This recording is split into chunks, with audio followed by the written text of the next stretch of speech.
Hello, I'm Julie Swenson, Managing Director of Forward Theater Company in Madison, Wisconsin. And I'm Mike Fisher, a Milwaukee-based theater writer and dramaturg. And I'm Jen Uphoff-Gray, founder and artistic director of Forward Theater Company. And this is Theater Forward, a monthly conversation about theater from a local, regional, and national perspective.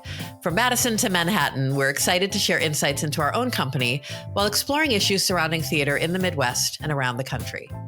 Welcome to episode 126 of Theater Forward. In this episode, we're joined by a special guest, Chad Bauman, the Ellen and Joe Checota Executive Director of the Milwaukee Rep. The Rep has been providing great theater in Milwaukee for over 70 years now, and they have a lot going on this season. 2025 has been a real year of highs and lows, and the Rep has been surviving and thriving through all of it, and we're excited to talk about that. Welcome, Chad. Thank you for having me. It's a pleasure. I've loved getting to know you as a colleague over the years here in Wisconsin. And let's start by you just talking us through the journey that brought you to the Rep professionally. Yeah, so I've only worked in LORT regional theaters for most of my career. I tell my husband that I can't exist in the wild. And so here we are. I've worked for Virginia Stage Company. Then I worked for Arena Stage. And then when Justin and I wanted to have a family, I really wanted to come back to the Midwest. That's where I was born and raised. And at the same time that we were having those discussions, Milwaukee Rep was looking for a new leader, and I got lucky enough to come to Milwaukee. That's fantastic. It's good to have you here. Thank you. It is good to have you here, Chad. And as somebody who has watched, your entire tenure and the amazing changes that have taken place during that. I mean, I want to talk about that evolution at some point, but let's start, since we don't want to bury the lead with what Jen was mentioning, a year of real highs and lows. And I guess the emphasis for me would be the highs are bad as the lows are, the highs are so much higher. So can you take us through what 2025 has been all about and where you stand right now, moving toward the opening of your new space? Yeah, as you mentioned, it's been a wild year, and some of which we knew was coming and some of which we didn't. When we came back from the pandemic and broke ground on the new Associated Bank Theater Center, we had to shift our approach. We were going to shut down the entire facility and produce offsite for more than a year and a half. But because we had shut down the entire facility during COVID, we didn't want to do that. And so instead, we decided to do the construction project in phases so that we could actually produce on site in two of our three theaters and then have a third offsite. And so the first challenge that we had was actually producing theater in an active construction zone, which was really interesting. We could talk about that. The second is that we had to travel, our audiences to other theaters across the metro area, even all the way out. I say all the way out in Brookfield. I think people think of that as like another country. It is. It's only 15 miles away from here. Exactly, And 20 minutes away. I know, it's like at the beautiful Sherilyn Wilson Center. They hosted us, and it was lovely. And then we knew that we were going to have to come back, and we did. We came back, and everything was working well, exactly as we had thought. It was difficult, but we knew what we were up against. And then come August, we were hit with a 1,000-year flood here in southeastern Wisconsin. Which completely decimated our brand new production facility that we had just opened a year earlier. And the production facility was opened because we needed a larger capability to produce productions that were going to go into the Associated Bank Theater Center. We had outgrown our current production capabilities. So here we were faced with the opening of the new Associated Bank Theater Center 8 weeks out from when the production facility was destroyed. And so we had a big decision to make there. And thankfully, we found our way through, and we opened the new building successfully just 2 weeks ago. Congratulations on the opening. I want to go back to that flood because, my gosh, Chad, I watched your video of props and set pieces going down a river that was originally a train track, created a river. Now, you could have gone both ways. You could have said, opened your show, opened the facility, said to your audiences, look what happened, and done, I don't know, actor blocks or no set or just lights. And you didn't. Can you take us through why you didn't. What was the thinking? I'm sure there were lots of conversations. Yeah, it was, like you said, we had everything on the table. The flood happened on a Sunday. And on Monday morning, we convened the leadership team. And what I said to them was, we couldn't have anticipated this. Obviously, it was a devastating event.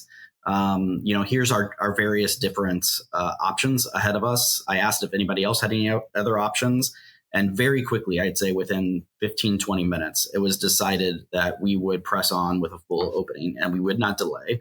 And we got going on it. And I think that's a hallmark of our team. They're very, I think theaters in general have become very resilient in the last 5 years out of necessity. Nobody, managers of our generation have gone through the financial collapse of 2008 to 2010. And then we went through the pandemic, and then we went through all of the changes after the pandemic. And so one thing we've gotten good at is just rolling with the punches. And the team decided that we were going to press forward. And then we transitioned very quickly to how we could do that. Can we, in an effort to focus more on the highs than the lows, I'd love to hear more about the new building and the decision process that led you as an organization to say, we need this new building, the process of identifying what you wanted the new building to contain and to make possible, and just to hear more about all that it's going to allow you to do.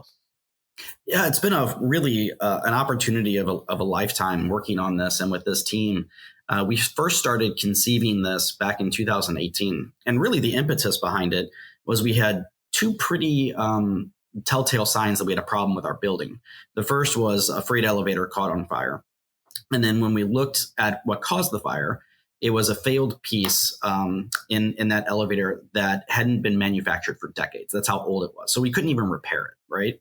And so we thought, we might have a facility issue here. And then a couple of months later, somebody was walking underneath the marquee on Wells Street, and a chunk of the marquee fell down and almost hit them. And if it would have hit them, it would have killed them.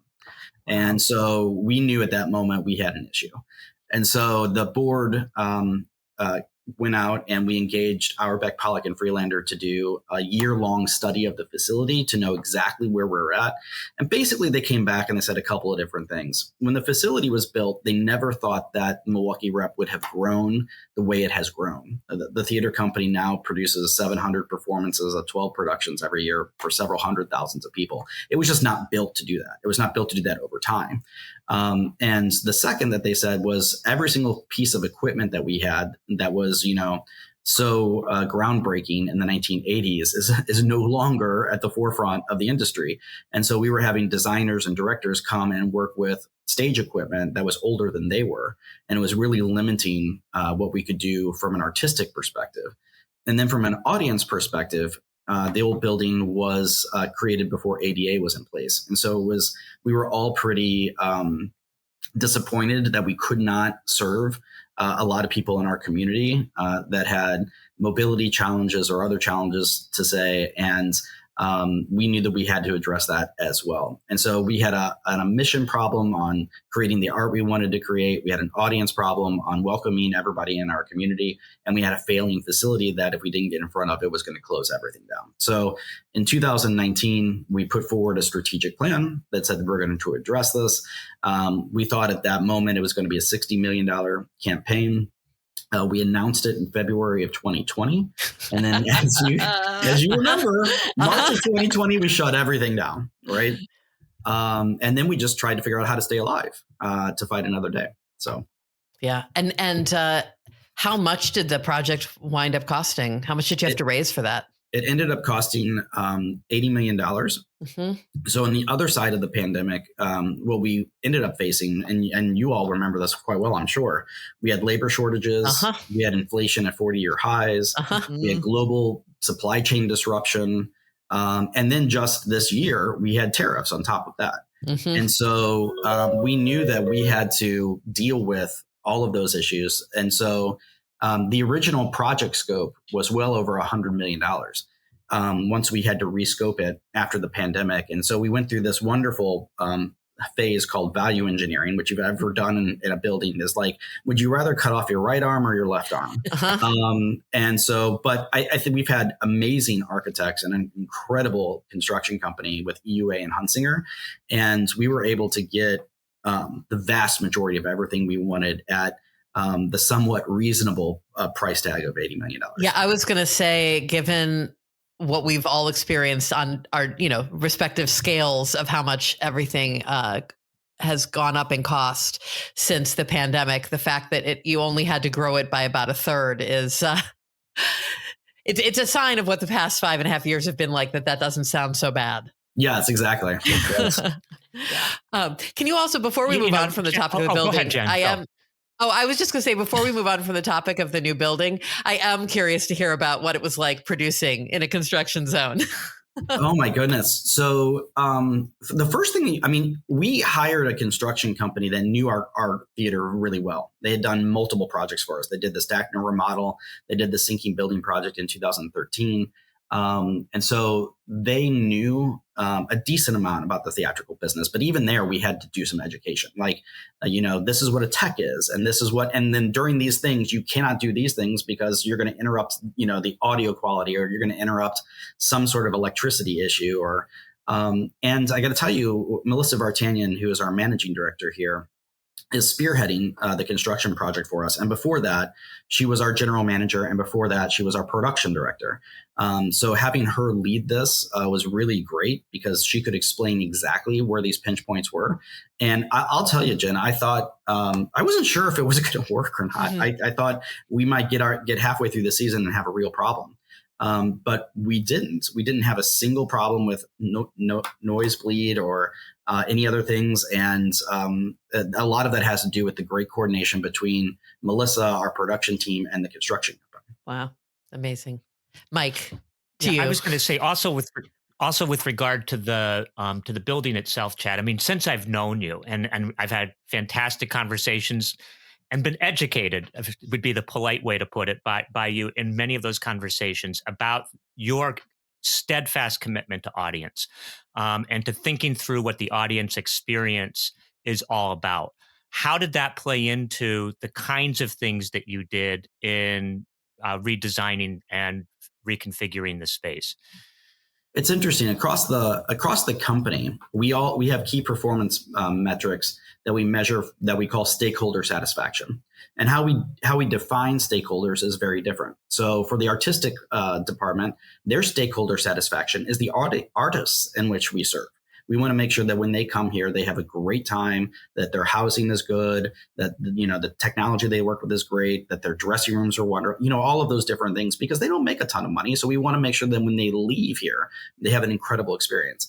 We also view stakeholder satisfaction through the eyes of our audiences. Audiences are experiencing in Milwaukee really great experiences at, say, like Pfizer Forum, for example. You go in for a Bucks game, and I don't particularly like basketball, but I love Bucks games, right? Because it's an experience that they have curated from the second you leave the parking lot until the way you get back.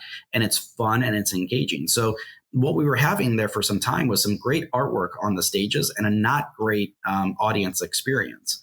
And so I'll just give you an example. Sounds like a small example, but our bar, for example, wasn't plumbed.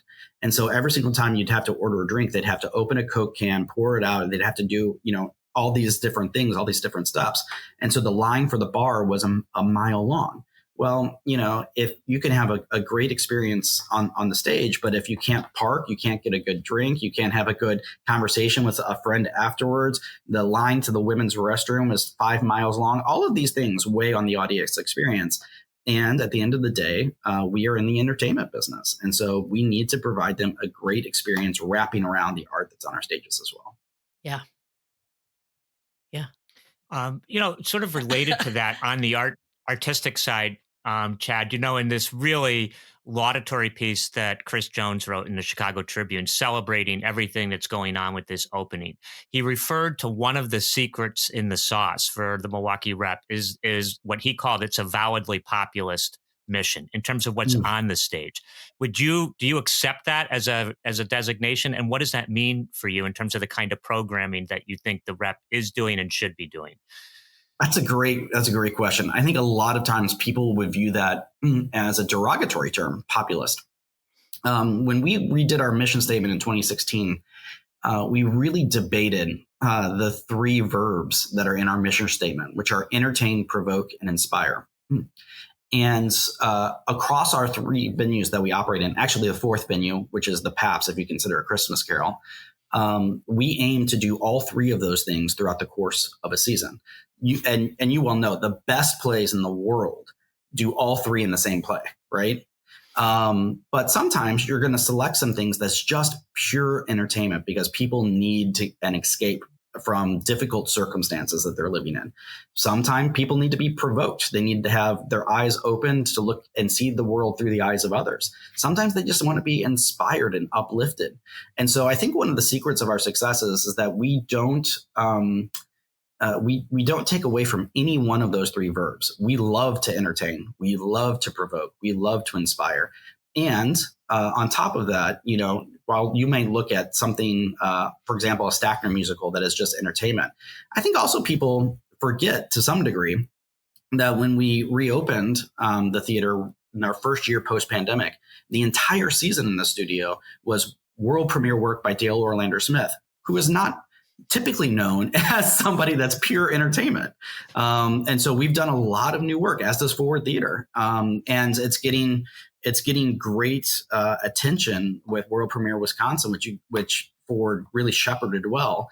Our input into that was The Heart Sellers, which is now one of the most produced plays in the United States. Extraordinary play. It is. We love the moniker populist, and we love the descriptions of being provoking and inspiring at the same time. We can do all three, none of which is a bad word, right?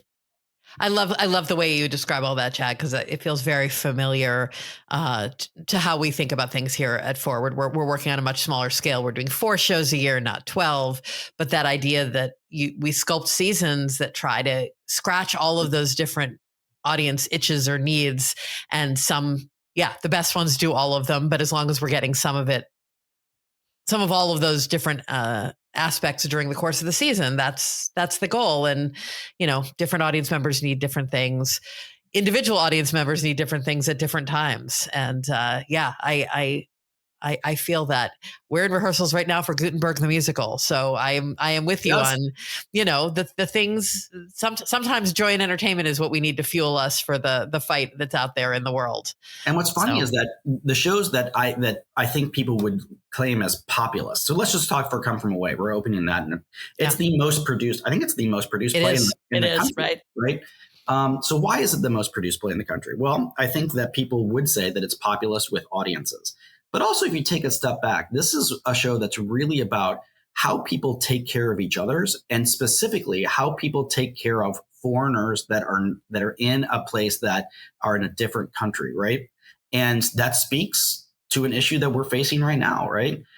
In a way that is very entertaining. So yes, on the surface, it could look populist, but I guarantee you a week or two after, you're going to be sitting in your car driving somewhere, and you're going to think, oh, this is it's got an interesting story to tell and something to think about. It's much like we just did Primary Trust. I think it's the brilliant message. It's an incredible message. And I love the music for Come From Away. I was thinking, Jen had mentioned we've got these monthly meetings. It's the professional theaters of Wisconsin get together and talk about what's going on, celebrate the wonderful things, and then talk about what's keeping us up at night. And I ask you, Chad Bauman, what you go to sleep, obviously you're thankful for your home and your wonderful son, your husband. In the theater world, what are you thankful for, and what's keeping you up at night? Well, I'm thankful that we're still here. I mean, that's right. That was not something that we could take for granted at some moments in the last 5 years. I think some things that kind of keep me up at night, though, is that at least in the last couple of years, that there were some folks out in the ether that were framing some arguments that that subscribers are bad, our boards are bad, our donors are bad, and that's too simplistic of an argument, one, to make, in my opinion. And all of those people sustain our organizations. And so, yes, do we have challenges on the diversification of our audiences? Absolutely. I remember at the height of this argument, I was reading, maybe it was a New York Times article, and there was a Lord director that was quoted, and she was saying, well, the loss of all of our subscribers is a great opportunity to diversify our audiences. And I thought, how insane have we gotten to a place where we're celebrating pushing away people that have been supporting our theaters for decades? Right. The loss of subscribers is not something anybody should celebrate. And yet what we have been able to successfully do is continue down this journey of equity, diversity, inclusion, diversify our audiences, diversify our artists as we continue to push and keep people under the tent. Right. The one thing I love about producing in Wisconsin is that we're not preaching to the choir. Wisconsin is the probably purple of the purple states. And we have an opportunity to demonstrate to the country that our institutions can bring people together across political and ideological differences, right? I think at the end of the line, that's probably one of the most spectacular things that theaters can do at this moment. Everybody has had their line in the sand. They don't want to deal with each other. Look what's going on with Congress. They won't even talk to each other. And so I look across the field when people are saying, if you believe X, Y, or Z, do not come to my theater. You are not welcome.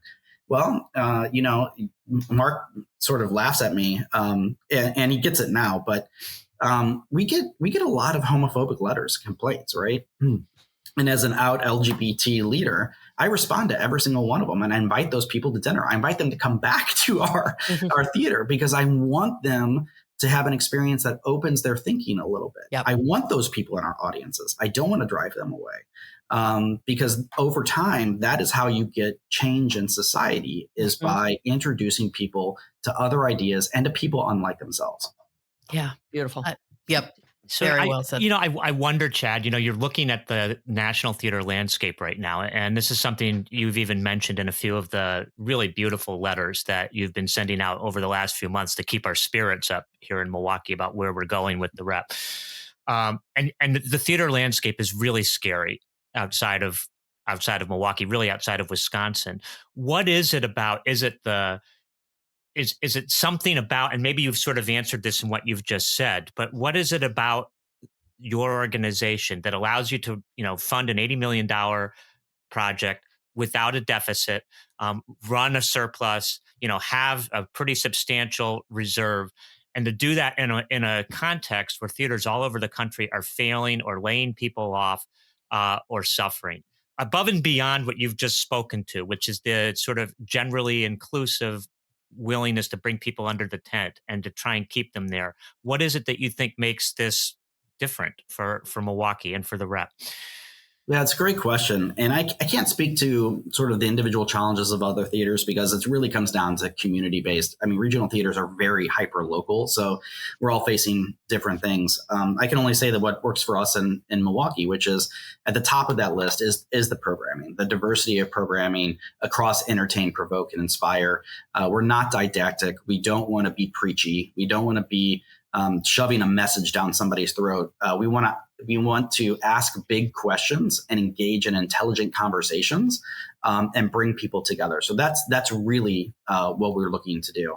I also think Milwaukee made some really smart decisions coming out of COVID. You take a look now, and it's pretty clear that the longer that cities were in shutdown mode, the more exodus that there was in those cities. So I came here from Washington, D.C., and Washington, D.C. kept closed for much longer than Milwaukee, Wisconsin. And quite frankly, what happened was that workforce left the city altogether, and they started remote work in other places. And so when they reopened, their audiences were gone. San Francisco is struggling with that. Chicago struggled with that. Here in Milwaukee, I think we were very much more pragmatic in our approach, that when we thought that we were safe enough to reopen, we reopened. I think Milwaukee Rep was the first Lord Theater in the country to reopen. We got a lot of pushback. We got a lot of criticism for that. And yet we contact traced, every single person in our audience, and we could prove with empirical data that we were not a super spreader event, right? And so when we reopened big with exciting programs. We reopened early because we knew we could because of safety things. And we kept everybody engaged. We didn't lay off our staff. We knew that if we laid off our staff, that they would leave Milwaukee. And then when we all tried to reopen, we were all going to be competing for the same staff. And so we kept our team in place. And so I think all three of those decisions really helped us emerge from the pandemic really strong. And then once we emerged from the pandemic, I think we had a really strong case for what Milwaukee Rep brings to our region, and donors responded to that. And we didn't try to push anybody away. We kept inviting people under the tent. And I think that is sort of the secret sauce. Yeah, I'm really excited to talk more about these COVID era decisions that your company was making, our company, the companies across our region. We've talked on this podcast before about the fact that Wisconsin's professional theaters, I mean, they're all still here. No. None of the professional theaters closed as a result of COVID.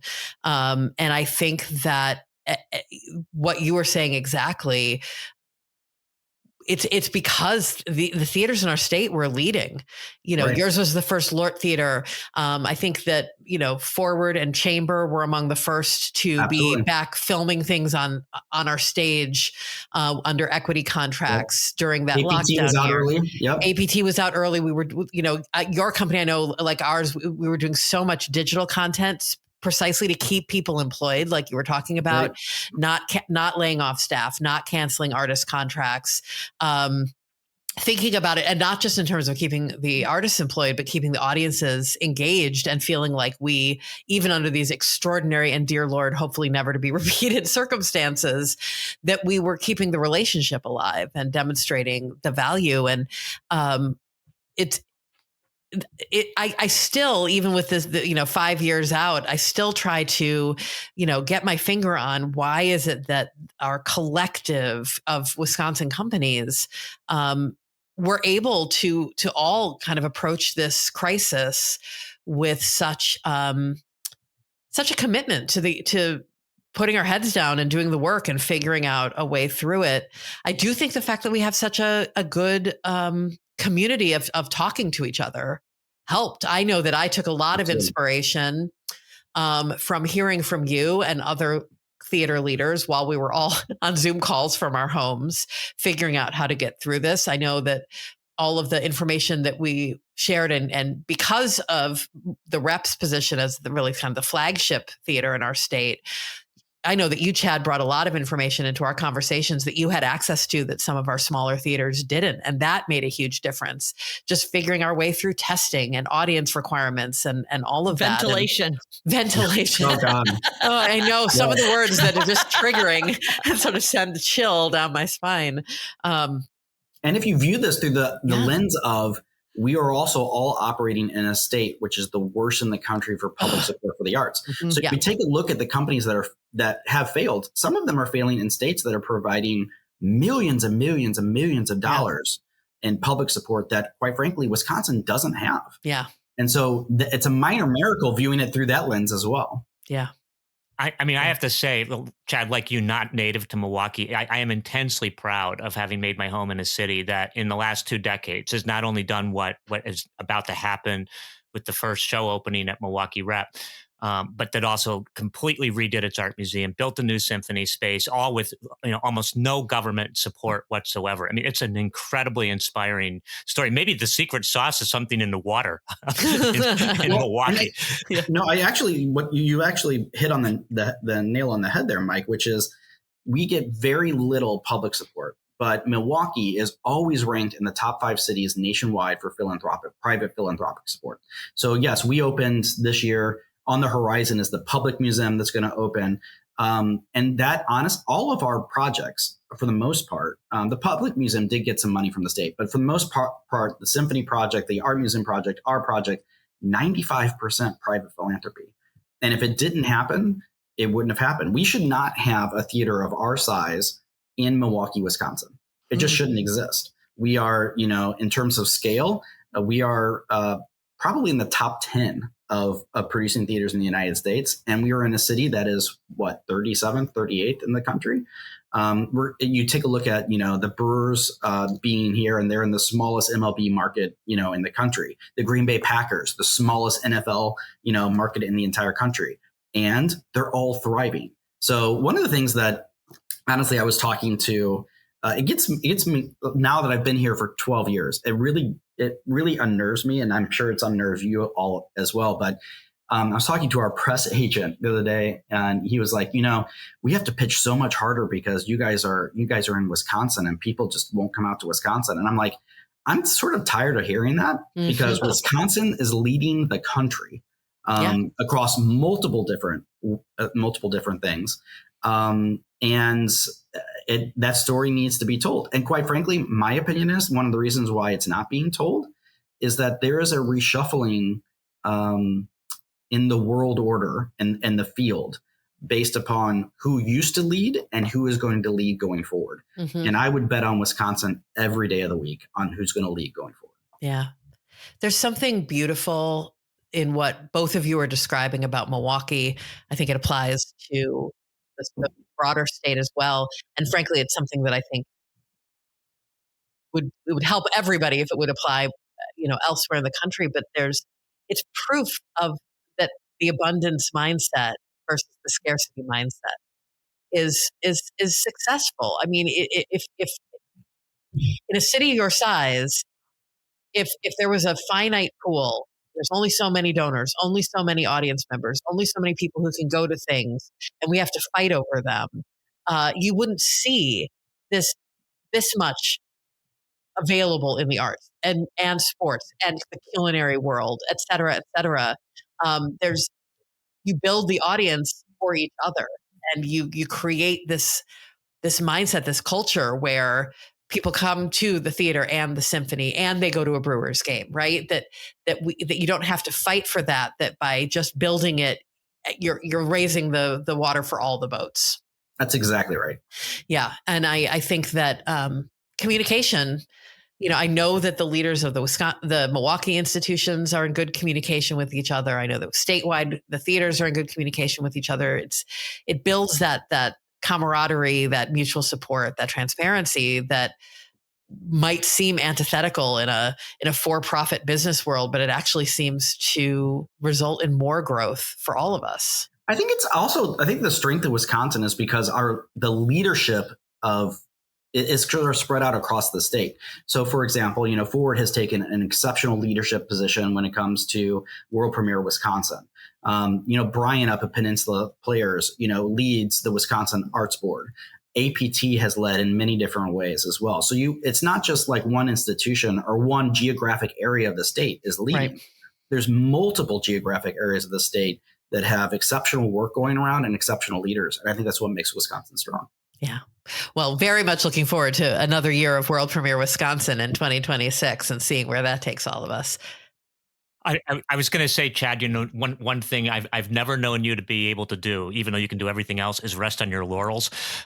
So where do you see? I mean, I'm so excited and inspired in ways that I've felt from you many, many times about your vision of where theater is going and can go, and also this idea of a changing of the guard. Where are you? Where is the Milwaukee Rep in this 5 years from now? Do you see us as being Freudian slip? Do you see the Milwaukee Rep as being a national player, whether artistically in terms of Broadway tryouts that are enabled by the new space, whether in terms of management and visions of what a theater company should be? What is next for what you want to do to sort of sell or preach this vision to the rest of the country?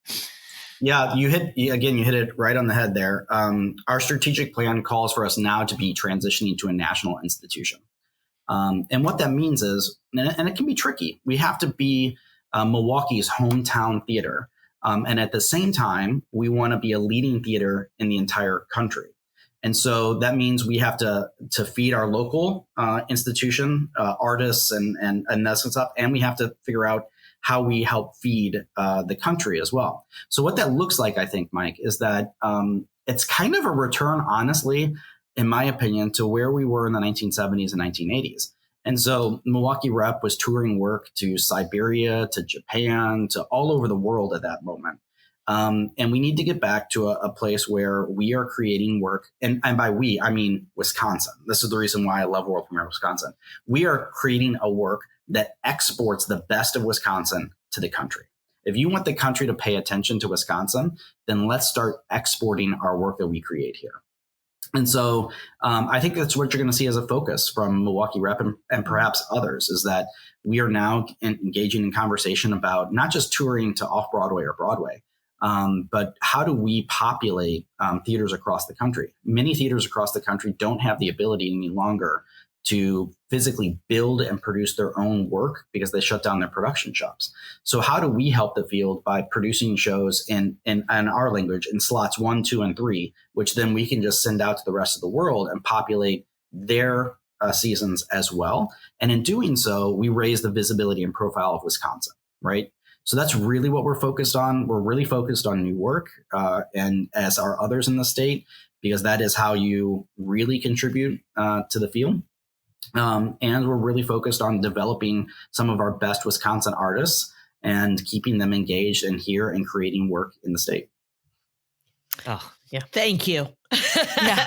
We are all beneficiaries of that. Yeah. Yeah. I love that sense. We started the conversation talking about your stakeholders and serving them, whether it's audiences or artists. But then, when a company has its feet solidly underneath us, there's the opportunity to serve a different set of stakeholders, which is our field.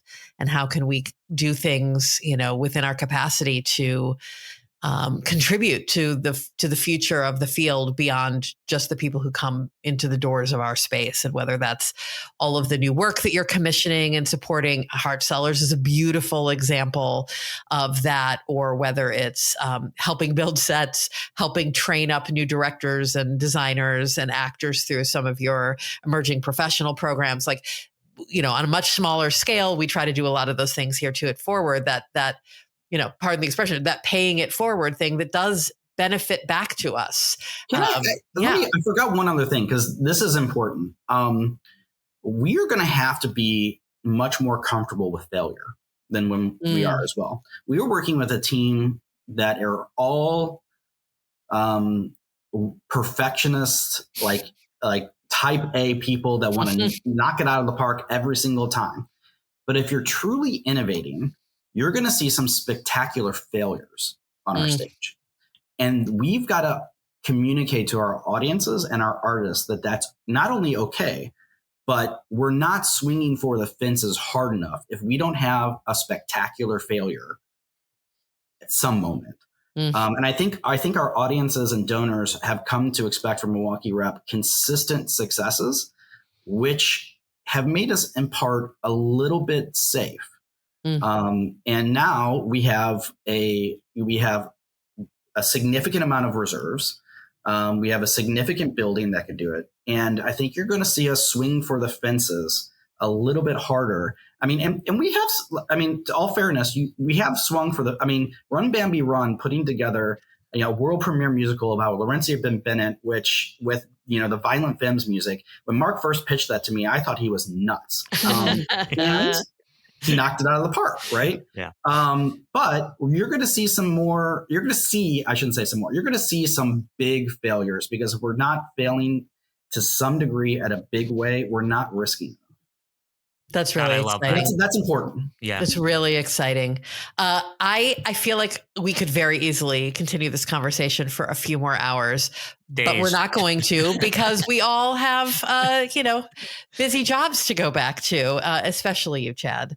So thank you for being here. Really enjoyed the conversation, a chance to share what's going on in Milwaukee at the Rep and under your leadership alongside Mark Clements. It's really, we're grateful for that, and grateful to you for coming on. Thank you for everything. That you guys are champions of Wisconsin theater, and really do amazing things across the state. And I am in awe with what you all do, and very grateful as well. Well, thank you. I think we will say that is all for this episode of Theater Forward, a conversation about theater in Wisconsin, the Midwest, and America. Thank you all for joining us. I'm Jen Uphoff-Gray. And I'm Julie Swenson, and I want to thank Chad Bauman, the Ellen and Joe Checota Executive Director at the Milwaukee Rep. It's a real pleasure, Chad. Thank you. Well, and I'm Mike Fisher, and I want to, before signing off, remind everybody, since Chad mentioned it, Come From Away starts shows next week, official opening on November 8th. It is a fantastic show anyway, if you've never seen it, but to see it in this new space, a show about community, is going to celebrate everything that has happened to make this moment possible for Milwaukee Rep. Please come see it. Our podcast is produced by Scott Hayden. You can follow us or share your thoughts on Facebook. That's at Theater Forward. As always, at both Milwaukee Rep and Forward, theater is spelled with an E-R. And if you enjoy this podcast, don't forget to subscribe to us wherever you get your podcasts, and be sure to leave a comment. We'd love to hear from you. We're very grateful to have you listening, and we will be back soon for another Theater Forward conversation.